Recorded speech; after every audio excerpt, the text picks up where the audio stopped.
এ কথাটি সবাই জানেন,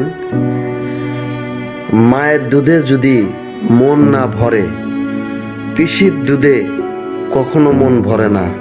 তেমনি কিছু বোনেরা বা মায়েরা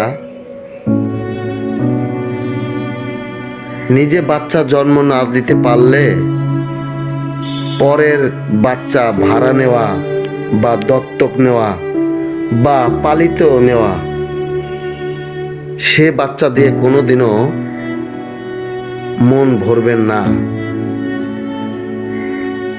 মনের মাঝে কিন্তু থেকে যাবেই। আপনি যতই তাকে সুশিক্ষিত লালন পালন করেন, এটা থেকে যাবেই। তবে সত্য একদিন উদ্ঘাটিত হবেই, এটাই বাস্তব।